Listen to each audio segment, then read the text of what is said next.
Hago un alto en el camino porque vamos a tener esta mañana la posibilidad de conversar con Gabriel Reyes Orona.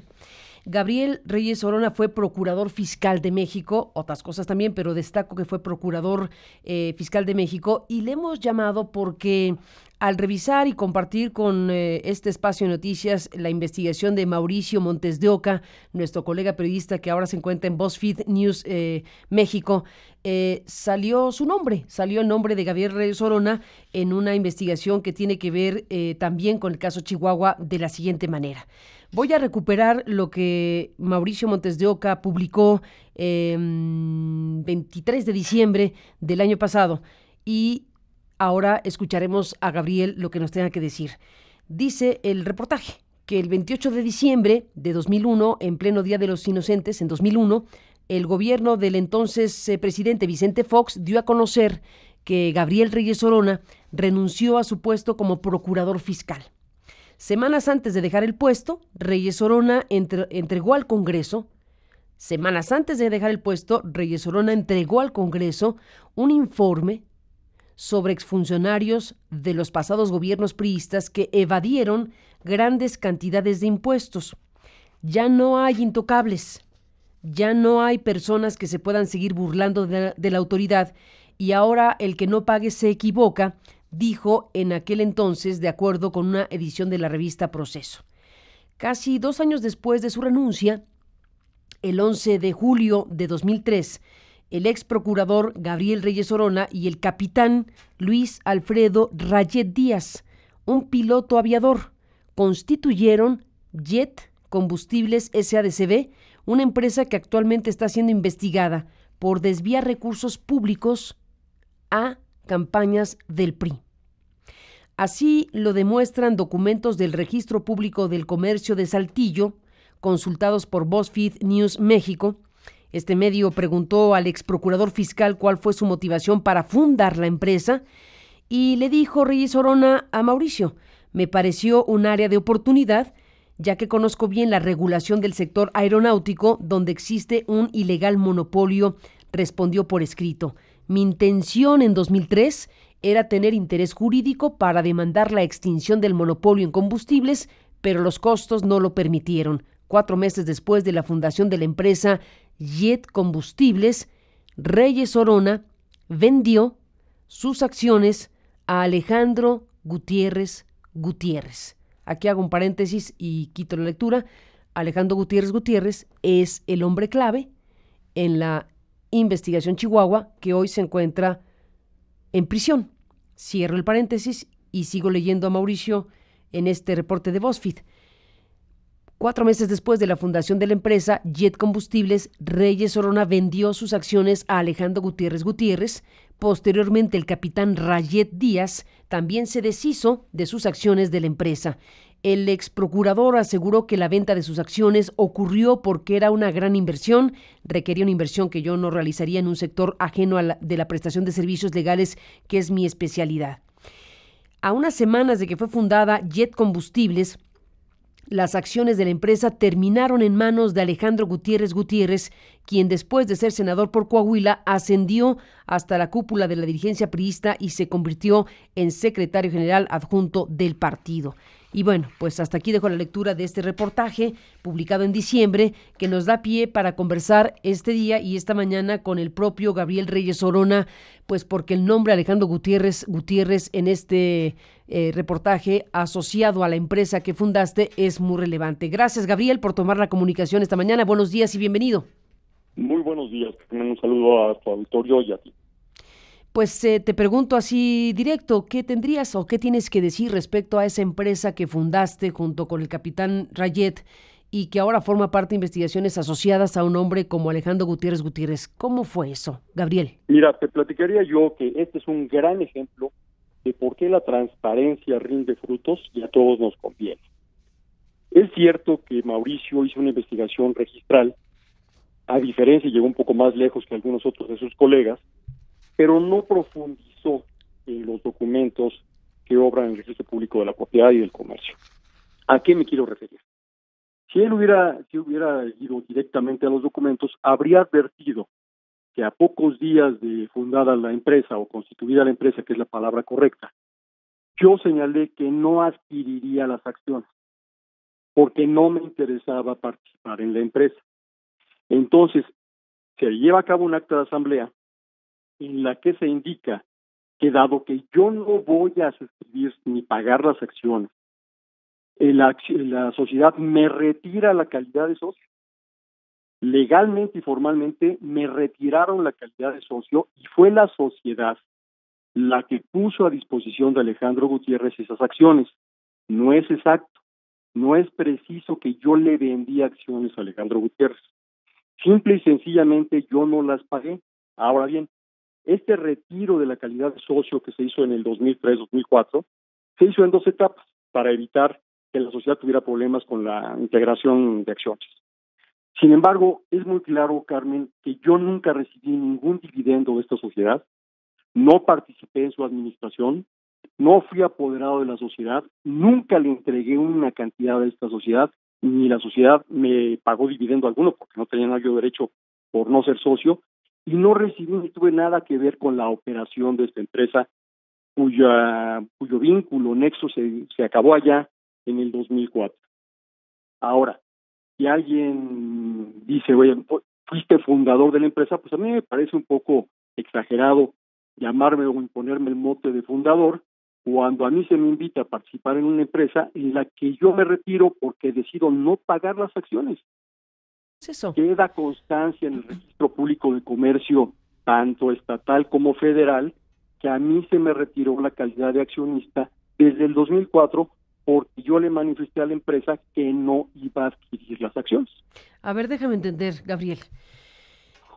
¿Cómo es que, primero, si formas parte de una asociación con el capitán Rayet, ¿eso es correcto?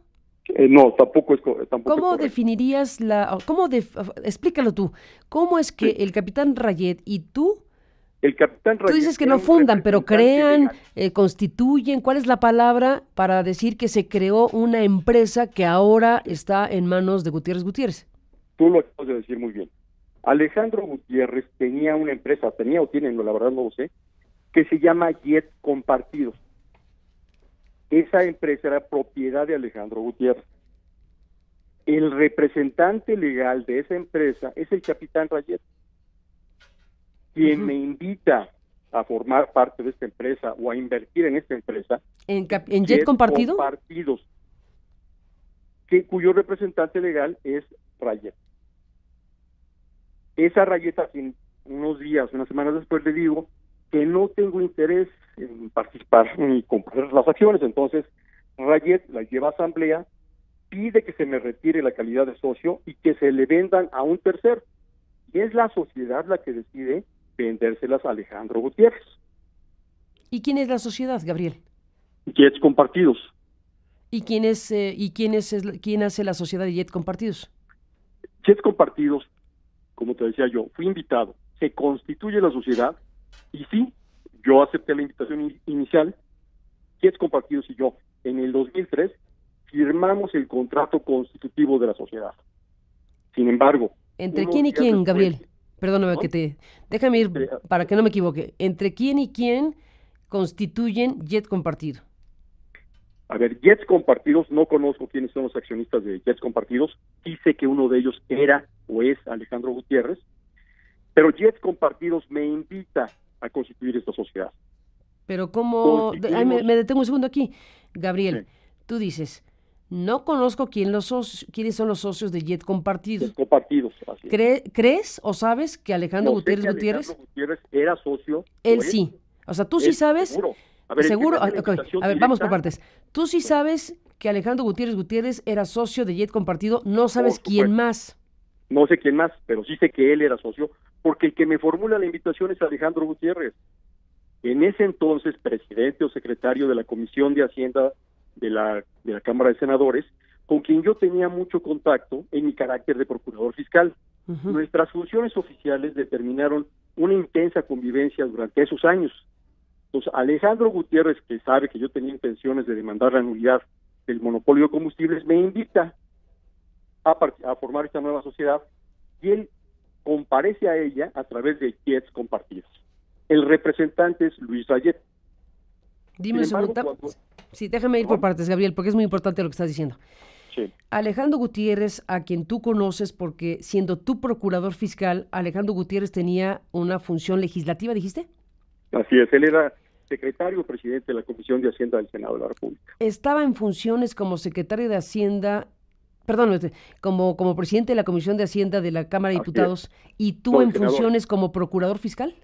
Así es. En ese momento, ambos en funciones, él te invita a ser socio de la empresa de la cual es socio, ¿es correcto?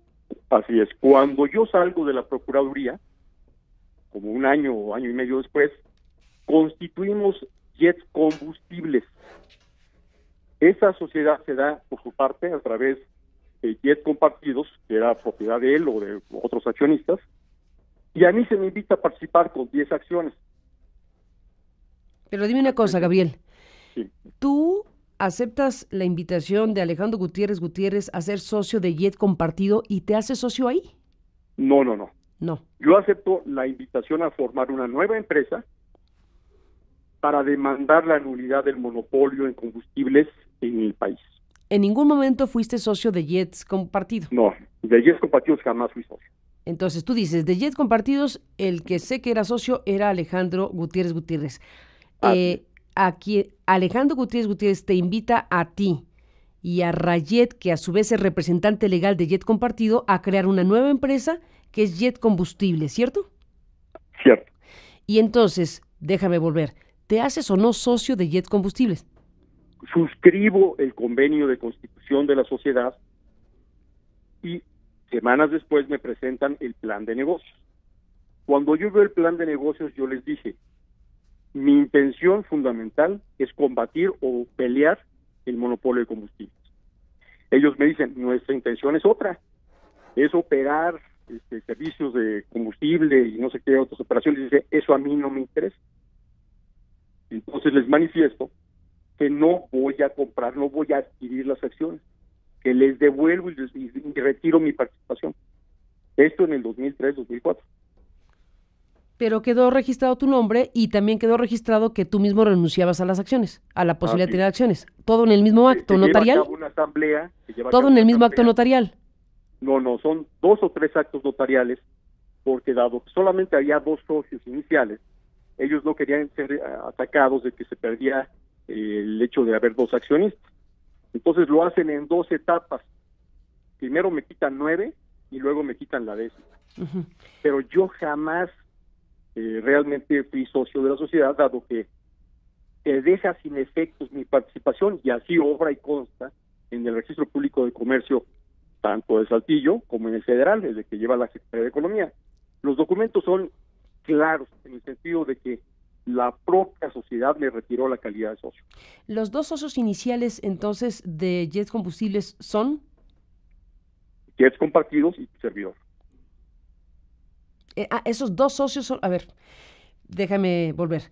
Jet Compartidos de Alejandro Gutiérrez crea Jet Combustibles y tú eres el segundo socio, es decir, tu socio es Jet Compartido para crear Jet Combustible. Así es. A ver, entonces, una persona física, Gabriel Reyes Orona, se asocia con una empresa que es Jet Compartido para crear Jet Combustibles y entonces decides hacerte socio y después retirarte. No, ya que estamos aclarando todo, déjame darte un intermedio. A ver. En el camino, unos días después, Jets Compartidos le vende un número de acciones, si no mal recuerdo 10, a Alejandro Gutiérrez. Entonces, parece entonces... Como persona física, perdóname, como persona física. Es decir, se constituye Jet Combustibles de la mezcla Jet Compartido Gabriel Reyes Orona. Jets Combustible le vende 10 acciones a Alejandro Gutiérrez como persona física. Así es. Que a su vez es socio de Jet Compartido. Así es. Posteriormente se celebra una asamblea en la que se dice, dado que Gabriel Reyes ha manifestado su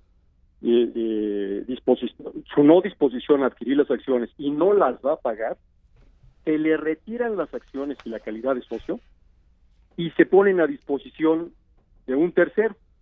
en esa misma asamblea Alejandro Gutiérrez dice, yo me quedo con esas acciones, las que se le retiraron a Gabriel Reyes.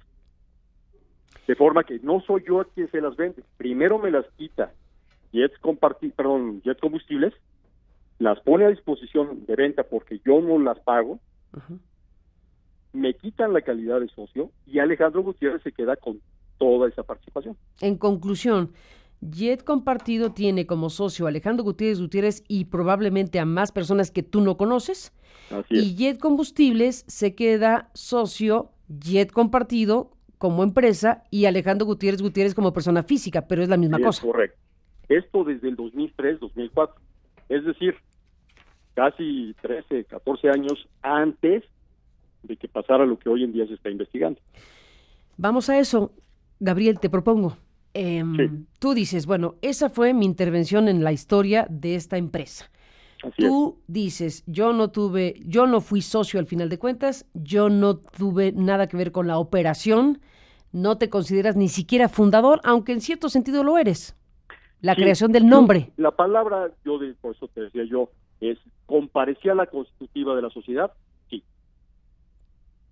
Y fuiste, bueno, pero cuando se hace el registro de la empresa, se registra el nombre de la empresa y se dice en el documento que es una empresa cuyos componentes son socios iniciales, Jet Compartido y Gabriel Reyes Orona.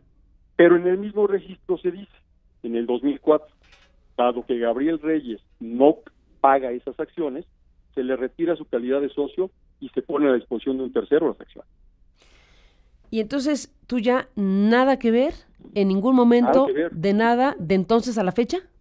Yo, de nada que ver, mira, yo te voy a decir varias cosas. Primero, nada tengo que ver con campañas políticas del PRI ni de ningún partido. Alejandro Gutiérrez lo seguí viendo en lo social, no tenemos nada que ver en lo profesional ni en los negocios. Es una persona a la que, repito, traté en funciones oficiales y después de mis funciones oficiales. Pero nada tengo que ver con ningún partido. Jamás he estado en Chihuahua. Nunca he tratado ni directa ni indirectamente al impresentable César Duarte. No traté con nadie de su administración y por lo tanto no tengo nada que ver con lo que hoy en día se está investigando. Pero como experto en temas, además de fiscales, y además de haber sido procurador fiscal de la Nación, te has dedicado también en los últimos años a temas de anticorrupción y en temas de transparencia.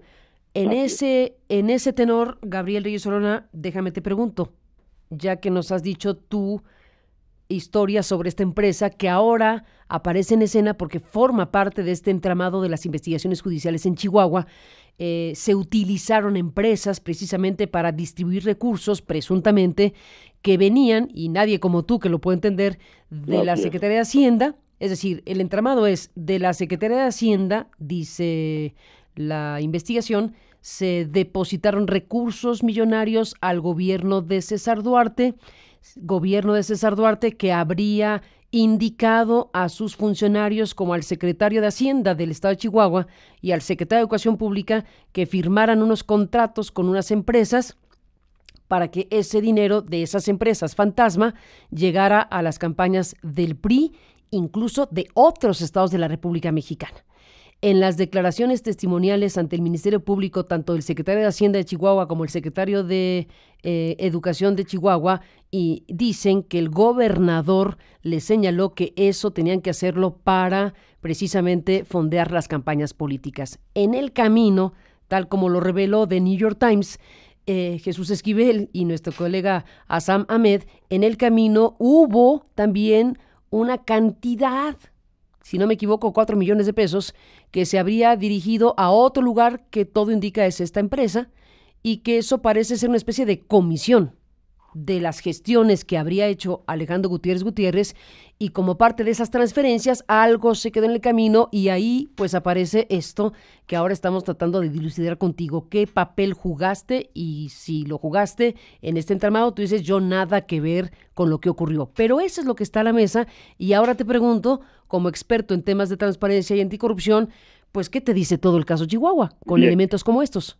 Dicho lo anterior en cuanto a la fugaz y transitoria intervención que tuve yo en aquella empresa hace 13 o 14 años, Tienes toda la razón, Carmen.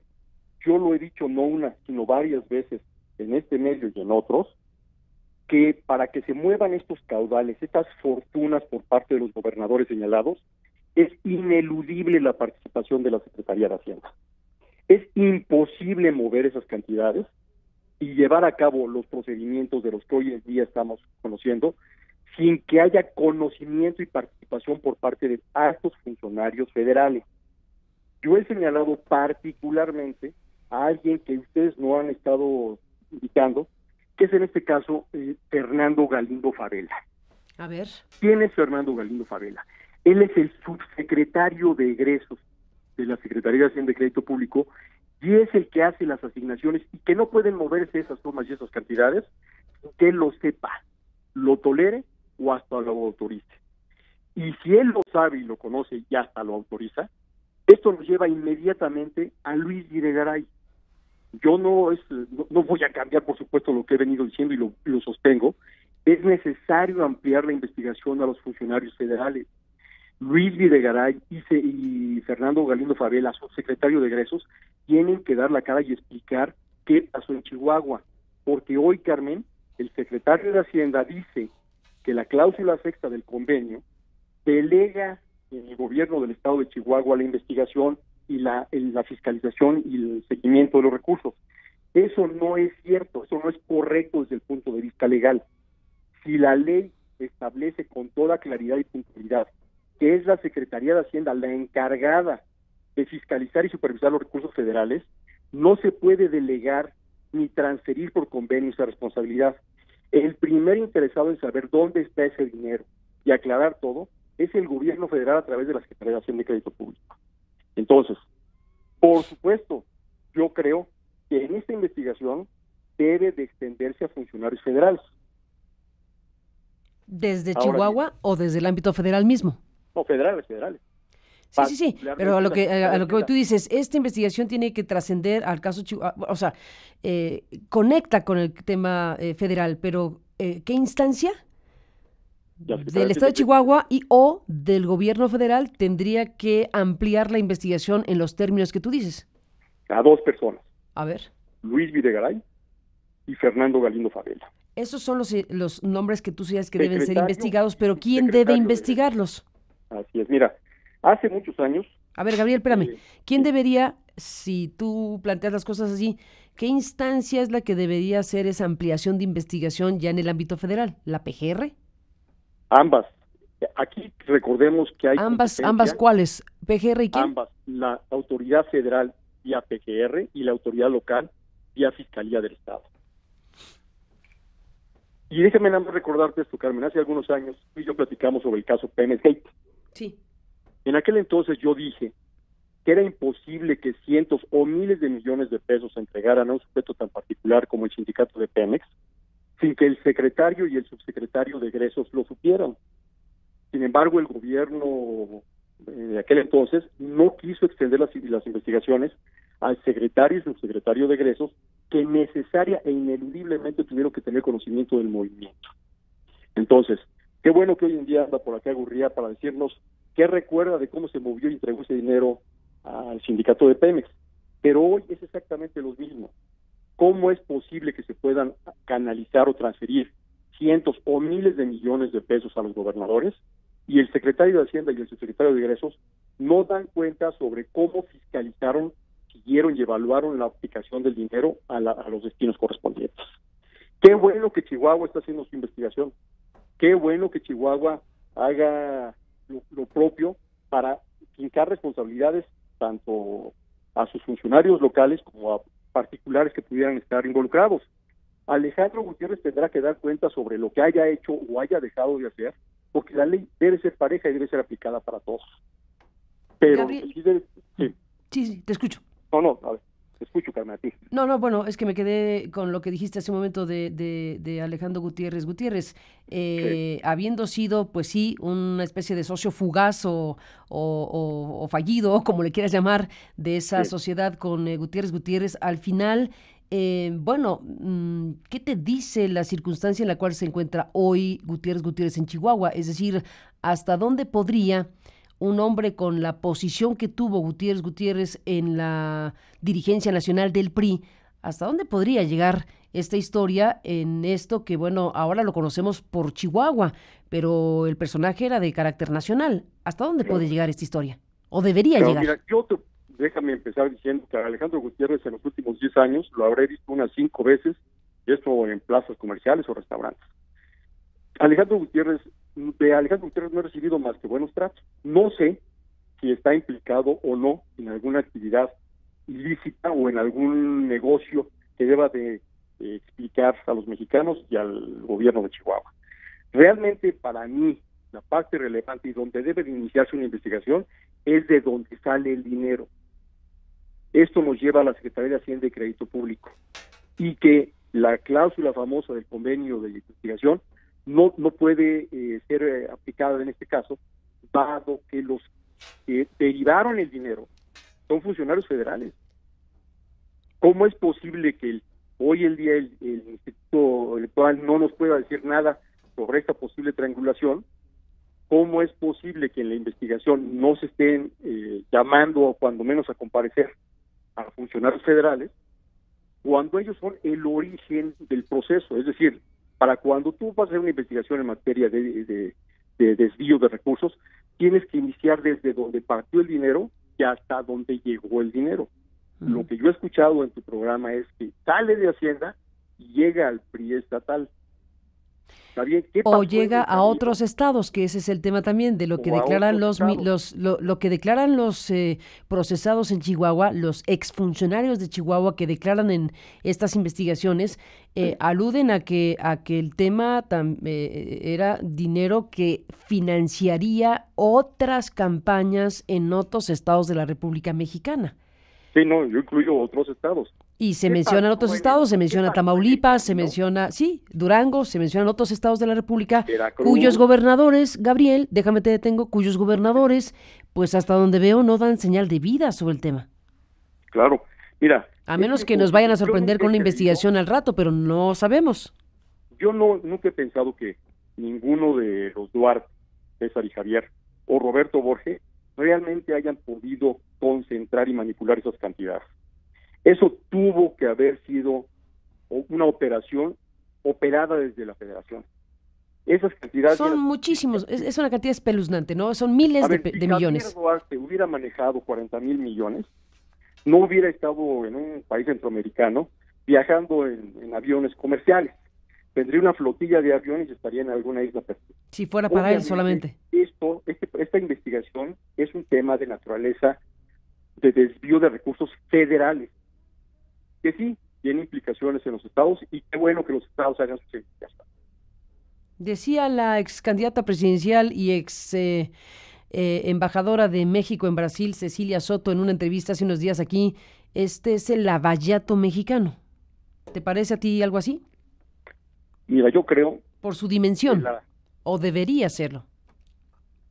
Este tema de cómo los gobiernos interfieren en los procesos electorales es un tema que no es nuevo, que no creo yo que esta sea una ingeniería ni un laboratorio recientemente inventado.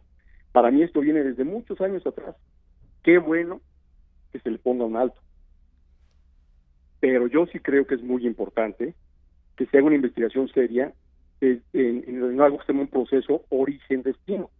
Están analizando mucho el destino, pero no han analizado el origen. Mira, me llama mucho la atención. ¿Cómo es posible que, por un lado, el gobierno de Chihuahua tenga como abogado a Paulo Díaz, quien fuera abogado del Instituto de Protección al Ahorro Bancario, donde este personaje clave, Fernando Galindo Favela, era director de apoyos financieros? ¿En dónde dijiste, Gabriel? ¿En dónde? En el Instituto de Protección al Ahorro Bancario, en el IPAF. Ah, en el IPAF. A ver, va de nuevo. Va de nuevo. Paulo Díaz, abogado del Instituto de Protección al Ahorro Bancario, donde también es director de apoyos financieros, Fernando Galindo Favela, hoy subsecretario de egreso. Los dos subordinados de José Antonio Meade. Años después, Fernando Galindo Favela termina en la Secretaría de Finanzas con Luis Videgaray en el Estado de México.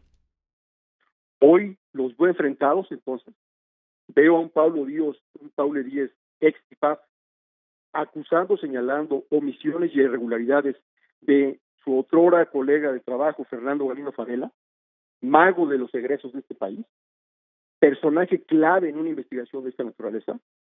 Yo no sé, digo, en aquellos años, en la segunda parte del Foxato, yo tuve la oportunidad de ir a una casa en Coyoacán, invitado para preparar un documento que después se volvió relevante, conocido como la acción de inconstitucionalidad, contra la que hoy también se conoce como Ley Televisa.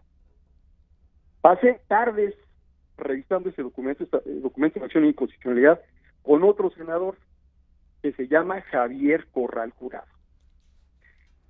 Al mismo tiempo, tenía yo tratos, reuniones con Alejandro Gutiérrez y con Javier Corral Jurado. Da muchas vueltas la vida. Pero a ver, es decir, ¿tú estás hablando de lo paradójico de tu propia biografía o había conexión entre Javier Corral y Alejandro Gutiérrez Gutiérrez? No te entendí. Lo que te estoy diciendo es que yo tenía contacto con no un senador, con muchos senadores. Y que para ilustrar lo que podía significar tu colaboración como abogado con el tema de la acción de inconstitucionalidad de la Ley Televisa, estuviste hablando con el entonces senador Javier Corral, que fue uno de los principales promotores de esta acción que fue, finalmente tumbaron la parte esencial de la Ley Televisa, y tú dices, mientras que yo, Gabriel Reyes Orona, colaboraba de esa manera con esa causa contra la Ley Televisa, simultáneamente, quien lo dijera, tenía tratos con Alejandro Gutiérrez Gutiérrez. Eso es lo que nos dijiste. Claro, lo que estoy diciendo. Ahí estabas que a punto de hacerte socio de la empresa de Jets. Claro, o sea, todo pasó. ¿Todo era simultáneo? Todo pasó en la segunda mitad del Foxato. Pues mira, quien lo dijera, qué vueltas da la vida. Sí, exacto.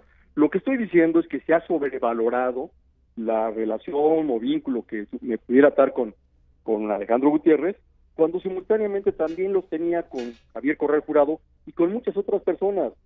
Lo que yo también te debo decir. Sí, nomás que aquí estás hablando de la sociedad, Gabriel, espérame tantito. Aquí estás hablando de que estuviste a punto de ser socio de Alejandro Gutiérrez Gutiérrez, o lo fuiste momentáneamente y lo dejaste de ser.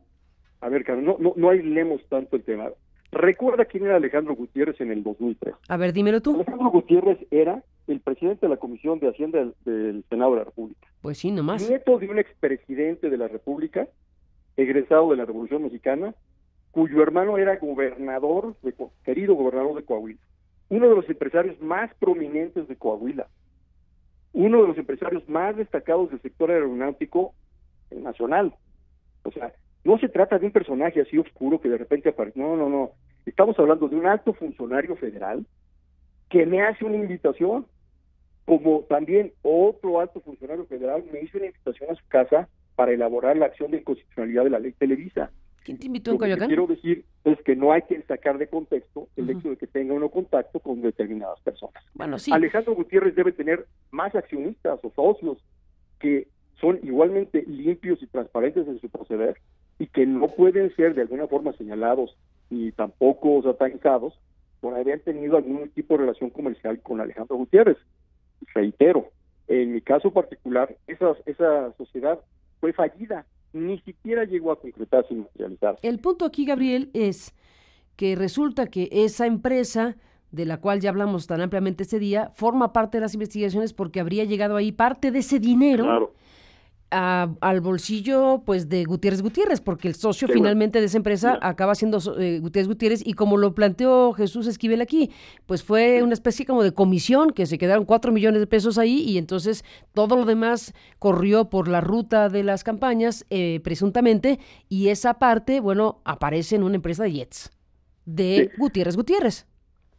Conjeturar lo que pasó en esa situación sería tanto como preguntarle a una persona ¿dónde está un carro que vendió hace 20 años? Yo claramente no tuve ninguna participación con esa sociedad. Y no lo estoy diciendo simplemente al aire. Está acreditado en los registros estatales y federales. Pero aún suponiendo sin conceder que hubiera sido socio hace 15 años, eso no de ninguna manera me puede hacer conocedor de lo que se iba a hacer con la sociedad 15 años después. Las sociedades no son ni buenas ni malas. Lo criticable, lo cuestionable o lo justiciable es lo que se haga con ellas. y respecto de lo que se haya hecho con Jet Combustibles, pues nada te puedo decir. Gabriel Reyes Orona, pues te aprecio que nos hayas tomado la llamada, que hayas hablado ampliamente de este capítulo de tu vida que apareció en escena a partir de este reportaje que comentamos y que además, bueno, pues pongas a la vista lo que desde tu perspectiva de experto en temas fiscales, en temas de corrupción y de transparencia, debería suceder en el tema de lo que tú dices, una ampliación de la investigación Chihuahua. Sinceramente, en un contexto como el que vive México, con la Procuraduría General de la República que hoy existe, con la Comisión Nacional Bancaria y de Valores, con el Instituto Nacional Electoral, con las autoridades con la FEPADE, que de una u otra manera tendrían que estar activadas ya para tomar parte de esta investigación, más allá de las autoridades locales de Chihuahua, ¿sinceramente crees que algo así va a ocurrir de lo que tú planteas? Yo creo que esto ya hace un cambio muy importante. ¿Por qué? Porque en la medida que la gente voltea a ver, y cuando me refiero a la gente, no es solamente la opinión pública, sino las instancias de autoridad, volteen a ver el esquema discrecional, arbitrario y autoritario de derivación de fondos federales y la opacidad que priva en la Secretaría de Hacienda en ese manejo, va a disminuir o algún día desaparecer este tipo de abusos. Yo digo, no lo estoy diciendo a propósito de esta plática, lo he dicho muchas veces. Desde Hacienda ha sido durante muchos años el foco de infección de la derivación de fondos federales. Y ese foco de infección debe de suprimirse. Sí creo no solamente que vaya a pasar algo, creo que ya pasó. Creo que ya se está comenzando a dar cuenta la gente de que el dar este virreinato a la Secretaría de Hacienda y Crédito Público no nos trae nada bueno. Realmente, si queremos transparencia, si queremos rendición de cuentas, no puede haber este margen de discrecionalidades en las autoridades federales.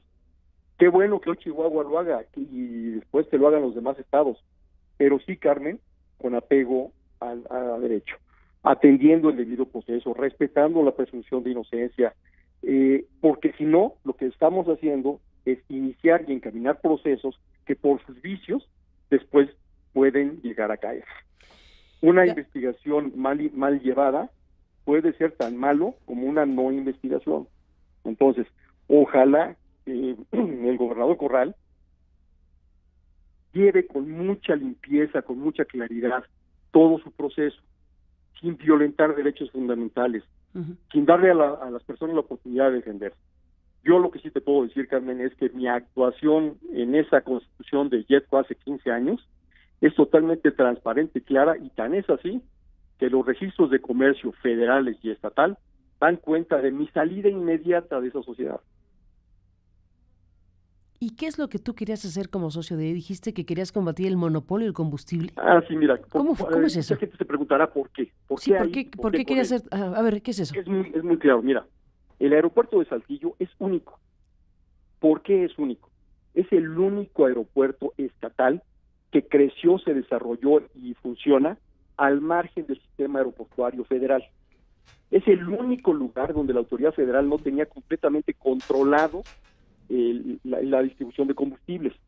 Aeropuertos y servicios auxiliares hace que la turbocina en México sea más cara un 6% que en todo el mundo. Entonces, mi intención era combatir ese monopolio, para lo cual yo necesitaba hacerlo desde una empresa que estuviera afectada, una empresa que tuviera interés en distribuir combustibles. Si en alguna plática que tuve yo con el senador Gutiérrez, le digo, oye, yo tengo mucho interés en este monopolio, él me dice, hagamos una empresa, combatamos ese monopolio. Por supuesto que dije, suscribo la constitutiva, y después me dicen que querían hacer otros negocios. Y dije, no, a mí otros negocios no me interesan. Por eso no pagué el capital y por eso me salí inmediatamente de esa sociedad. ¿Y no hizo nada respecto a lo que tú querías que hicieran después? No, pues ya no. Ella siguió su camino, yo seguí el mío. La vida comercial, de negocios, profesional de Alejandro Gutiérrez y la mía no se tocan en ningún punto. En los últimos 10 años habré visto a Alejandro Gutiérrez no más de 5 veces. Pues Gabriel Reyes Solona, sigamos hablando, si te parece. Aquí hay mucha materia prima de la cual hay que conocer, hay que seguir de cerca las investigaciones que se realizan en Chihuahua. Ahora ya la PGR finalmente anuncia la solicitud de extradición por 3 de las 11 causas penales que se han abierto en contra de César Duarte. Para cerrar, Gabriel, ¿qué expectativa tienes y qué tendrías que decir respecto a los procesos judiciales que ahora se montan en el tema de la extradición? No vaya haciendo que ahí se caiga el plato. Pues Tú dijiste, a ver, ahí hay un tema, Carmen, ¿no? Lo primero que hay que decir, Carmen, es que las extradiciones se ejecutan, no se anuncian, no son objeto de entrevistas. Uy. Cuando conseguimos aquella extradición de Cabal Peniche de Australia, en la población y el público se enteró cuando ya venía en camino. O sea, el decirle a César Duarte, Lobo, ¿estás ahí? ¿A dónde nos va a llevar, Carmen? Pues tú dime. Si tú fueras César Duarte y escuchas ¿Me echo a correr? el Procurador General de la República, vas a estar en cualquier país ajeno a aquellos que estén involucrados en la orden de extradición, que lo van a localizar probablemente. ¿Cuántos meses va a llevar? Primero encontrar, después realizar el trámite. Repito, las extradiciones se ejecutan, no se anuncian. ¿Crees que le están avisando a César Duarte para que se esconda? Pues a ver, es muy fuerte, Gabriel. Yo en los zapatos de César Duarte veo las noticias, ¿qué hago? Pues sí, me echo a correr, claro que me echo a correr. ¿Y a dónde me echo a correr? ¿A dónde? A un país donde no haya extradición. ¿Por ejemplo? Irlanda. Ah, ¿dónde estaba Salinas algún día? ¿Algún día? ¿Sería por eso? Bueno, digo, a ver, tú me preguntas qué pienso. Yo pienso que no está llevando el cauce debido la investigación. Creo yo que si quieren llegar a resultados contundentes, tiene que hacerse una investigación más amplia, pero más seria. No incluye en lo que dijo el procurador nada que no sea lo que Chihuahua ha hecho y la única orden de aprehensión de la Federación que la hizo el fiscal al que echaron. Mira, aquí el problema de una investigación y de una aprehensión es que no puede anteceder el anuncio. El proceso, yo no conozco la investigación, no tengo por qué tener acceso a los expedientes, pero lo que sí me queda muy claro es que tiene algunos componentes que pueden viciar el procedimiento, que pueden volverse en un Florence Cassés dentro de 5 años. A ver, ¿cómo fue? ¿Perdón? ¿Cómo fue, perdón, esta frase? Que puede terminar de ser, ¿te acuerdas de Florence Cassés? Sí, claro. Que todos conscientes de que había delinquido, se fue felizmente a Francia por deficiencias de proceso. No, bueno, fue un proceso hecho con... No, fue terrible, destrozaron el proceso debido ahí, fue una cosa terrorífica. Bueno, entonces, lo que hay que hacer... Quedó la duda histórica, pero al final el proceso fue muy mal, bueno, fue una manipulación. Una duda. Yo nunca tuve ninguna, o sea, no creo que haya duda histórica. Florence Cassés cometió y delinquió en México. Y por procesos mal llevados, por apresuramientos y precipitaciones de orden político, el procedimiento se ensució, se envició y terminó mal. Entonces yo creo que este procedimiento debe llevarse con mucha mayor limpieza, con mucha mayor pulcritud. ¿Hasta dónde va el punto? ¿Cómo lo has visto, Gabriel? Lo veo mal. ¿En lo que corresponde a la PGR por haber anunciado la extradición o en qué parte? En cuanto a las autoridades federales y locales, a ver. Un asunto como este debería convocar al gobierno federal y al gobierno de Chihuahua a, lejos de estarse peleando y contravirtiendo entre ellos, buscar dónde está el dinero, saber cómo se transfirió y a dónde llegó. Pero, repito, esto no es una cosa...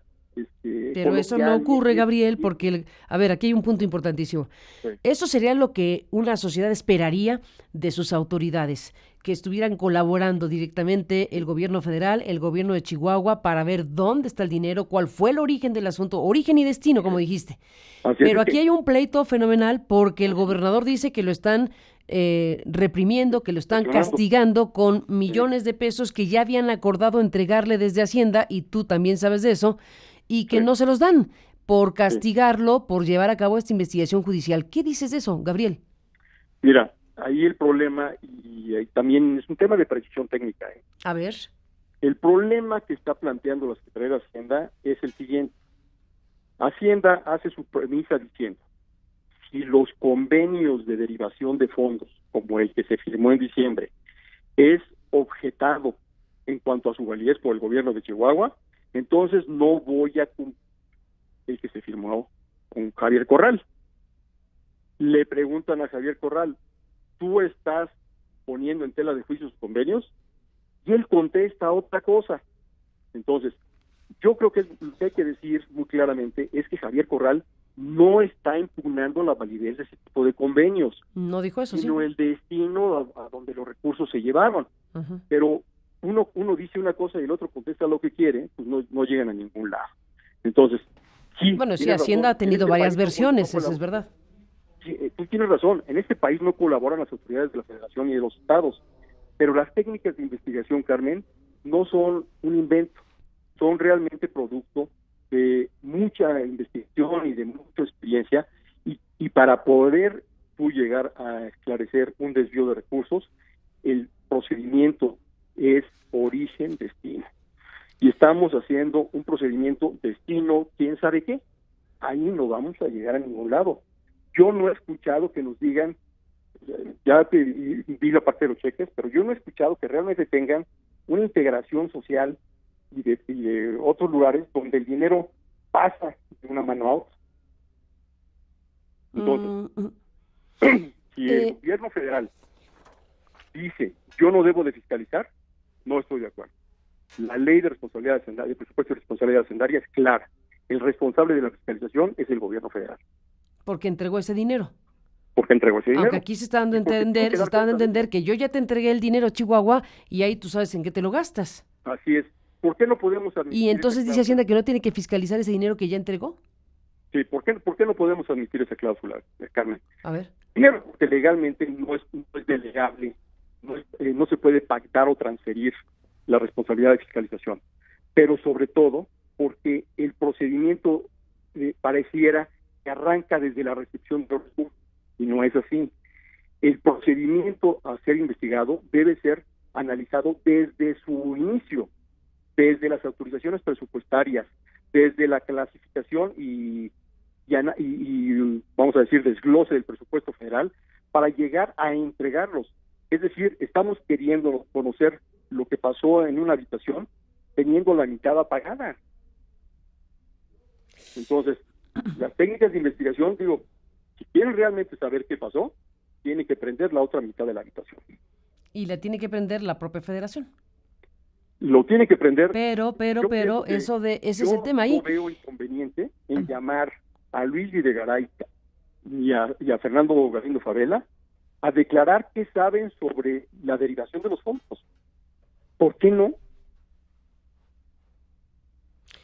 Pues no sabemos si ocurrirá desde Chihuahua. Pues bueno, ya el fiscal del estado sabrá cómo lleva sus investigaciones, pero para poder realmente integrar la investigación, tiene que hacer concurrir todos los componentes. Mencionaste hace unos minutos, Gabriel Reyes Orona, antes de despedirnos, debo decirlo, sí, a Paulo Díez, quien está escuchando esta entrevista, porque nos acaba de mandar un mensaje y afirma que lo que dijiste respecto a su persona no corresponde a la verdad. Dice que no es cierto que haya sido subordinado de José Antonio Meade, y también dice que no tiene relación alguna con Mes Maher, al que aparentemente te referías en lo que nos dijiste. No me refería a Mes Maher. Me refería a Fernando Galindo Favela, director de apoyos financieros del IPAP. Y sí, el directamente superior jerárquico de Paulo Díez era un señor que se llama, supongo, Eugenio González Sierra, al que sustituyó Paulo Díez mientras Eugenio González Sierra estaba recluido por enfrentar cargos de corrupción. Entonces, si podemos nosotros tratar de eludir y evadir a estos contactos, tú dices que son coincidencias afortunadas o desafortunadas, pero todo, tarde o temprano, nos lleva al IPAP. Bueno, tú también estabas ahí. No vas a ver, ¿eh? Sí, no, el IPAP jamás. Bueno, ¿estabas en el ámbito fiscal hacendario? Sí, estaba en el ámbito fiscal hacendario, y tú recordarás el conflicto que tuve con los vocales del IPAP. porque no querían revelar los acuerdos a los que estaban llegando con los bancos. ¿Y por qué aludiste al abogado Díez? Perdóname. Porque no puedo creer. Para mí, el personaje clave de esta investigación se llama Fernando Galindo Favela. El subsecretario de Egresos. Así es. Ex director de apoyos financieros del IPAP. Paulo Díez fue responsable jurídico con un nombre rimbombante del IPAP. El secretario adjunto del IPAP en aquellos años era José Antonio Meade. Ahora, recordemos que los Meade no han dejado el IPAP desde que existe. Hasta hace poco el hermano seguía siendo secretario ejecutivo. Los Meade. Los Meade. José Antonio Meade y su hermano que sigue en el IPAP. Hasta hace poco seguían, la verdad no sé si todavía está, pero hasta hace poco seguía. Vas a ver cómo, y a ver si el tipo me da la razón, muchos de los funcionarios que llevan al IPAP, Fernando Galindo Favela, Aristóteles Núñez, el propio Santín, que está actualmente, dice el estado de Chihuahua que hay un blindaje desde el SAT. Pues resulta que los dos presidentes del SAT, los dos jefes del SAT, son ex IPAP también. Entonces, yo sí creo que todos estos personajes que de alguna forma pasaron por el IPAP, pues así como que imparciales, que objetivos, la verdad no lo creo. ¿Piensas que mantienen vínculos entre sí? Por supuesto. ¿De qué tipo? Toda esta trayectoria de José Antonio Meade se funda y estructura a través de personajes que pasaron o han pasado o se encuentran en el IPAP. Y el tiempo me dará la razón. Pues, a ver, tú mencionas Jaime González Aguadé. El ex Comisión Nacional Bancaria de Valores. Así es. Es imposible que ese tipo de operaciones, por el tamaño, que involucran o grandes retiros de efectivo o grandes transacciones, no se vean desde la bancaria. ¿Dónde está el personaje? O sea, tú dices, si fluyó, a ver, aquí es el gran tema, si fluyeron cantidades millonarias, por lo pronto lo que se sabe en Chihuahua es una dimensión, ya uno puede imaginarse lo que sea, pero aquí, si fluyeron efectivamente cantidades millonarias procedentes del gobierno federal vía la Secretaría de Hacienda, suministrando recursos a estados de la República que a su vez habrían triangulado con empresas fantasma los recursos para llegar a las campañas. ¿Perdón? Mira, déjame complementarte. Venga. Si hay multimillonarios recursos que se derivan en enormes transferencias y en enormes retiros de efectivo, son operaciones sospechosas o al menos reportables, que la bancaria tuvo que haber detectado. El responsable en este país de analizar estas operaciones sospechosas cuando hay grandes cantidades de retiros de efectivo o grandes transferencias que no tienen una explicación clara y lógica, el foco rojo lo debe prender la Comisión Nacional Bancaria y de Valores. Y yo me preguntaría de dónde viene la relación Jaime González Aguadé, José Antonio Meade. Bueno, se fue a la campaña de Meade. Sí, claro. Acaba de salir de la Comisión Bancaria y de Valores. Yo creo que una cosa obligada para cualquier persona que desee conocer la política en México es hacer un listado de las personas que han trabajado en el IPAP y dónde están y dónde han estado. La Secretaría de Finanzas del Estado de México, bajo la férula de Silvio de Garay, absorbió a muchísimos personajes del IPAP que se distribuyeron estratégicamente en todo el gobierno. Y digo, ahorita hemos hablado de algunos, pero son muchos más. Ahora, estamos focalizando la atención, desde luego, en el caso Chihuahua por obvias razones, pero claro, este tema del financiamiento ilícito a campañas políticas, pues es un tema grande desde hace rato. Hemos tenido capítulos en los últimos años en México muy relevantes que se quedaron en el ámbito de lo electoral. Obviamente, amigos de Fox, obviamente el Pemex Gate, ¿no? Obviamente el caso donde estuvo vinculado Ahumada, etcétera, etcétera. Eso quedó... Sí. ¿Tú realmente ves diferencia entre el Pemex Gate y el Chihuahua Gate? Pues no, porque es dinero público. Pues no. Yo no veo ninguna diferencia. En todas hay una transferencia multimillonaria a sujetos que están relacionados o vinculados a un determinado partido. Pasó en el 2000 y pasó en la intermedia, según dice el gobierno de Chihuahua. Pero fíjate. Sin embargo, la constante es la que nunca se investiga, y la constante se llama Secretaría de Hacienda y Crédito Público. Y hay que conectar otro dato, Gabriel Reyes Orona, también público en estos días. ¿Cómo juega en este rompecabezas lo que acaba de anunciar el INE respecto a las tarjetas, en este caso Bancomer, que se utilizaron para dispersar recursos de procedencia indeterminada, pero que fondearon esas tarjetas, como lo que pudimos demostrar en las tarjetas Monex en su momento por investigaciones periodísticas? Ese es otro mecanismo que también tiene que estar a la mesa. En este caso, cómo se dispersan recursos de procedencia indeterminada. El INE, al 11:45, prácticamente a punto de que se perdiera el plazo legal para hacerlo, 4 años después, logra obtener de Bancomer una base de datos para decir que efectivamente hubo tarjetas donde se recibieron recursos que se entregaron a cada uno de los funcionarios y representantes de partidos en las casillas electorales en el proceso electoral 2012. Bueno, a ver, armemos un poco más el rompecabezas. Tú dices origen y destino, te agrego dispersión de recursos. ¿Qué me dices de eso? Sí. Origen y destino, y en el camino, ver quién es el responsable de detectar los movimientos que se consideran sospechosos. Exacto, exacto. ¿No? Entonces, si tú dices Comisión Nacional Bancaria y Valores, sin duda. Claro, pero a ver, no solamente eso. ¿Quién era el responsable del lavado de dinero durante la época de Felipe Calderón? ¿Quién? Su primo, Pablo Gómez del Campo, en paz descanse. ¿Quién es el responsable de la detección de lavado de dinero y de operaciones sospechosas hoy en el grupo, hasta hace unos días en el gobierno federal? ¿Quién? Jaime González Aguadé. ¿Hay o no relación con personajes destacados de la política mexicana? ¿Tiene o no convicciones o filias partidarias? Eso, Carmen, es gravísimo.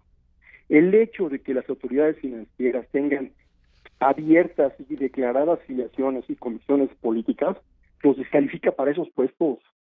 ¿Cómo es posible que el secretario del Partido Revolucionario Institucional en el Estado de México, Luis Videgaray Caso, pase a la función hacendaria? Por eso pasan las cosas que pasan. ¿Te acuerdas, Gabriel, de otro capítulo que ni mandó a hacer respecto a lo que se hace y se deja de hacer? Hace unos días aquí recuperamos aquel mitin de cierre de campaña de Miguel Ángel Yunes, en donde Felipe Calderón, al que ahora recordaste, hablaba a los que estaban ahí arengando la plaza, hablaba de los famosos 25 millones de pesos en efectivo que incautó la Policía Federal en tiempos de Felipe Calderón y que luego tuvo que regresarle ni más ni menos que al gobernador de Veracruz, Javier Duarte. Sí.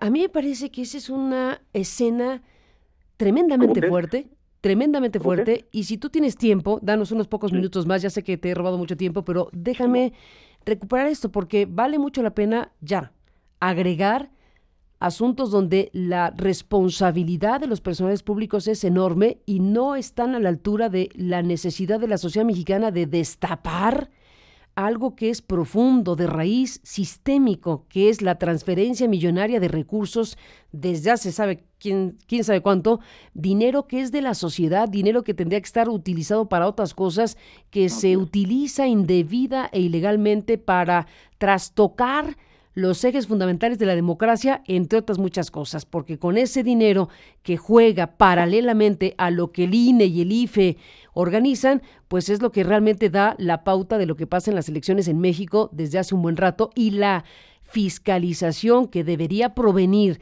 de órganos del Estado como el propio IFE y otras instancias como el tribunal ha sido, por decirlo suavecito, insuficiente.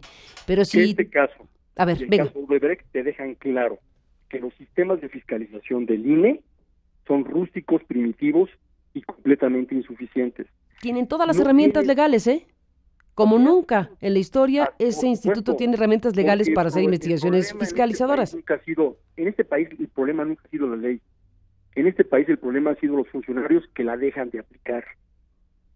Mientras no tengamos funcionarios competentes, honestos y transparentes, van a seguir pasando las cosas, hagan las reformas que hagan. El caso Odebrecht te lo deja claro. El INE hizo la investigación, determinó que había que sancionar a varios partidos porque habían recibido recursos a través de esas tarjetas Bancomer, en este caso, una institución bancaria, que también es un dato, se negó durante 4 o 5 años a entregarle al INE la información que le dio al cuarto para las 12 a punto de que feneciera la posibilidad legal de sancionar.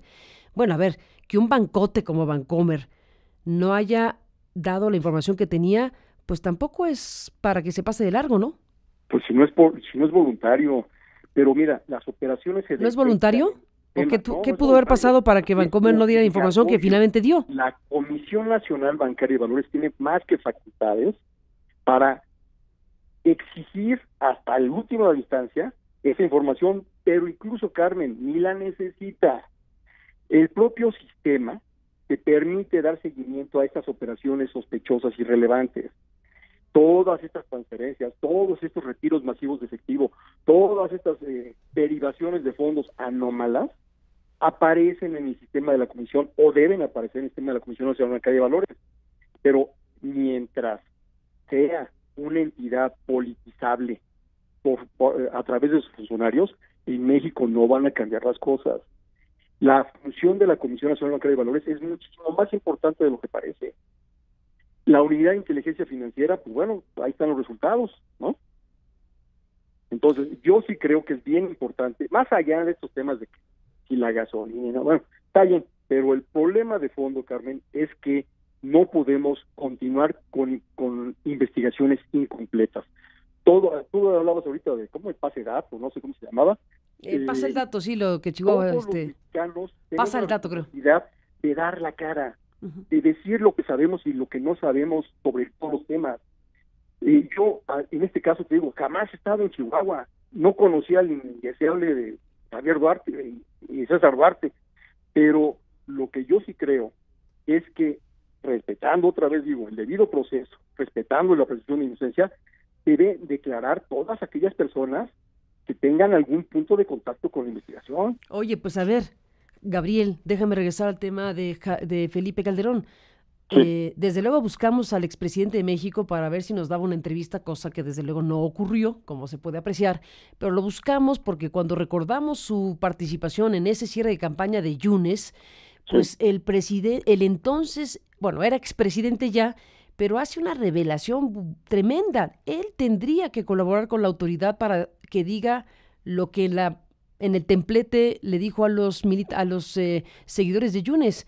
Al INE le preguntamos que si no sería conveniente que le pidieran a Calderón que les contara qué sabe de los famosos 25 millones de pesos que dijo en el templete, sí, habían sido investigados y que se le impidió continuar con esa investigación desde el ámbito judicial, pero que esos 25 millones de pesos conducían a una cuenta del estado de Veracruz que se fondeó con 3,400 millones de pesos, dicho por Calderón, que después se retiraban en efectivo todos los días. Déjame recuperar este audio y me dices, Gabriel, ¿qué hacemos con un expresidente de la República que se aviente el tiro de decir eso en público en un acto de campaña de cierre y luego ya no se hace cargo de ese dicho y ya nadie sabe qué hacer con ese dato? Venga aquí el video. Que puso a su primo en la responsabilidad de detectar el lavado de dinero.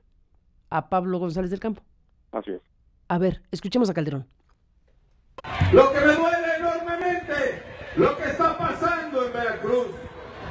Hace unos días, un medio de comunicación descubrió un terrible fraude por la cual el gobierno estaba robando al pueblo de Veracruz. Empresas fantasmas que recibían de manera directa contratos multimillonarios y que a través de ellos sacaban un dinero que es de ustedes y luego desaparecían esas empresas. 685 millones de pesos. Yo me sé otra, amigas y amigos, que hoy se los quiero compartir aquí. Todavía siendo presidente, la Policía Federal descubrió en un avión del gobierno del estado de Veracruz 25 millones de pesos en efectivo. 25 millones. Y cuando fuimos a detener ese dinero y a investigar el peculado y a castigarnos, fuimos detenidos por la maquinaria judicial de justicia que nos prohibió seguir adelante y hasta nos obligó a devolver ese dinero con interés. Pero hoy, en esta tarde, como ciudadano libre y congregado entre miles y miles de veracruzanos, vengo a responder a mi conciencia para darles una información que es de ustedes y solo pertenece a ustedes. La investigación que hicimos no había parado ahí. Llegó hasta la cuenta de un banco en Jalapa, en la capital del estado. Una cuenta del gobierno de Veracruz. Esa cuenta, todos los depósitos que diariamente llegaban, diariamente eran retirados en efectivo, en billetes, de los cuales nadie sabía absolutamente nada a dónde iban. Claro que todos sabemos a dónde iban, pero los podían retirar como si fuera suyo. ¿Saben cuánto dinero retiró el gobierno de Veracruz en un año de esa cuenta en efectivo? 3.400 millones de pesos en efectivo. Eso no puede ser, eso no puede seguir. Y aunque un juez haya dicho que es legal, y aunque nos hayan atado de manos, yo le digo al pueblo de Veracruz, no permitas eso. Por eso estoy aquí, porque el PRI tiene que irse. ¡Basta de corrupción! Gabriel Reyes Orona, ¿qué te dice? Lamentable. Mira, si quería lavar... ¿Qué palabra usaste? Lamentable. O sea, que un presidente se exprese de esa manera, no correspondiendo y haciéndose cargo de sus declaraciones, le debe quedar claro que para lavar su conciencia tuvo que haber acudido al Ministerio Público, si es que ya no estaba en el poder, para declarar lo que acaba de lo que ahí dijo. Eso es gravísimo. Pero eso, Carmen, es exactamente de lo que te estoy hablando. Investigaciones completas, origen, destino. Pero si tienes a un expresidente que dice eso en el templete, y luego yo voy y le pregunto a un consejero del INE que si no sería bueno que le hablaran al expresidente para que les cuente de qué está hablando, y me dice que no, que la investigación ya se cerró y que se queda con lo que fueron los anuncios de las tarjetas Bancomer y ahí muere. No, pues es completamente falso.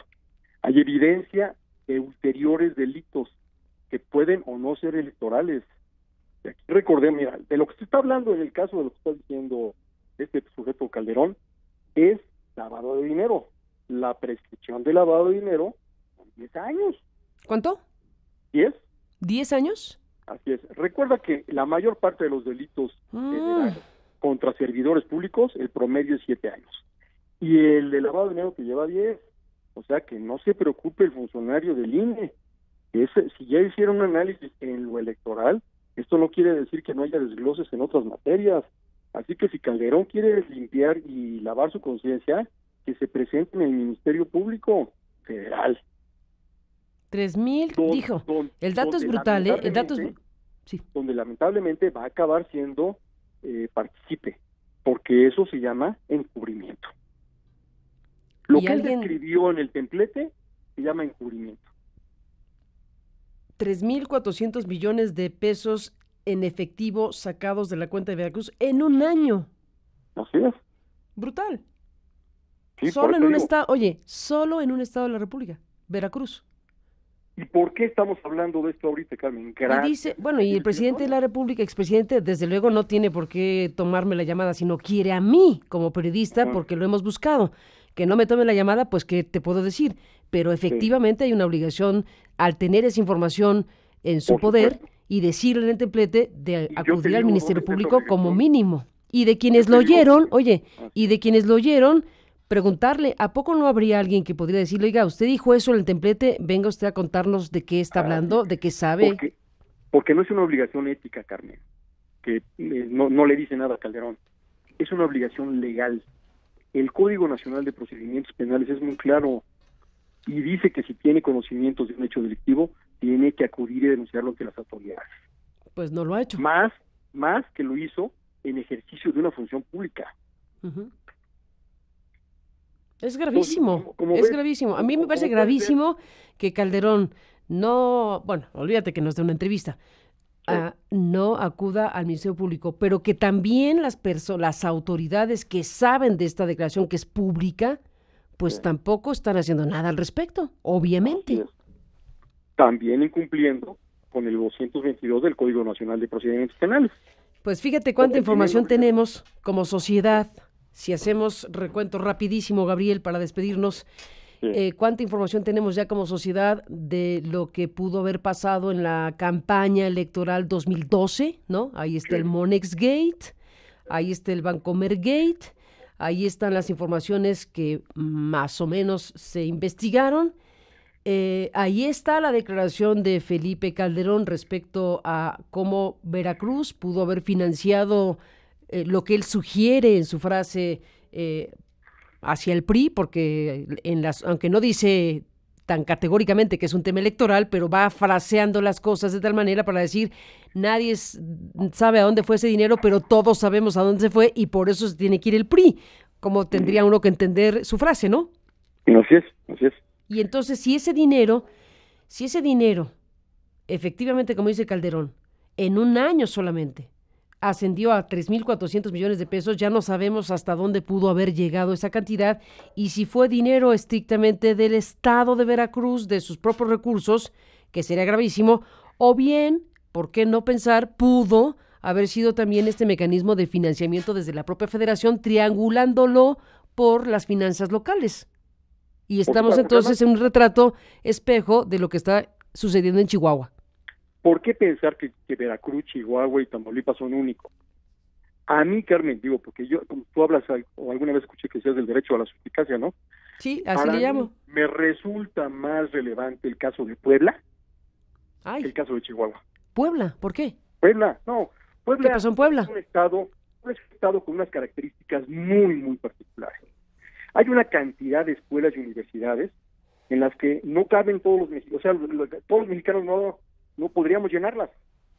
¿Cómo? Y hay una, sí. ¿Por el número de escuelas? A ver, hay universidades que dicen que tienen alumnos en cantidades irrazonables. ¿Por ejemplo? Y pululan, o sea, hay que hacer un análisis detallado y preciso sobre el número de universidades y escuelas que recientemente se abrieron en Puebla, la matrícula que dicen que tienen, pero lo único que sí pasa muy claramente es que todos pagan la colegiatura. Y curiosamente, casi todo en efectivo. ¿Todos pagan colegiatura en efectivo en las escuelas de Puebla? Y resulta que además las universidades... Un lavadero. Son unas empresas que por una disposición legal absurda les exentan de una bola de requisitos en los concursos públicos. Entonces, si tú juntas Huachicol, universidades extrañas y escuelas extrañas en Puebla, y las grandes cantidades de dinero que en efectivo se mueven en Puebla, pues yo creo que hay carnita para investigar. Uf, qué fuerte. Entonces, yo sí creo que es importante. Lo que tú me decías, que si yo creía que iba a pasar algo. Yo no creo, como te repito, no creo que ya pasó. Los mexicanos están advirtiendo cómo les toman el pelo. Entonces, hay que acabar, porque yo no acabo de entender la diferencia entre el Pemex Gate, el Monex Gate y el Chihuahua Gate. No, pues sí. Yo no veo las diferencias. Es la misma naturaleza, sí. ¿Sí? Pero, sí, repito, y volviendo a donde comenzamos, no con conjeturas, no con suposiciones, hay que hacer una investigación seria y profunda. Pues eso es lo que estamos esperando, me parece, en México con carácter de urgente. Así es. ¿Estás de acuerdo? Pues Gabriel, estemos en contacto. Te pido que sigamos hablando, si no tienes inconveniente. Te aprecio esta larga conversación de varios temas, pero que al final conducen a lo mismo, que es la necesidad que tiene México de saber, de conocer, de que este Estado mexicano se haga cargo en serio del tema de la corrupción, del desvío, de la distorsión democrática, porque bueno, aquí estamos hablando de volúmenes y cantidades millonarias de recursos que corren por un río distinto al legal y que al final de cuentas pues trastocan esencialmente los criterios básicos, entre otras muchas cosas, de la democracia. De la equidad ni hablamos, ¿no? De la equidad electoral ni hablamos, porque eso en este contexto simple y llanamente no puede existir. Así es, Carmen. Entre otras muchas cosas. Pues Gabriel, estemos al habla. Muchísimas gracias por tomar la comunicación y seguimos en contacto. Y te mando una felicitación por tu cumpleaños, mi querida Carmen. Bueno, es que es mi cumple además. Ha sido un placer hablar contigo. Gracias, Gabriel. Hasta la próxima. Gracias al ex procurador fiscal de México. Qué cosas dijo. Volvemos.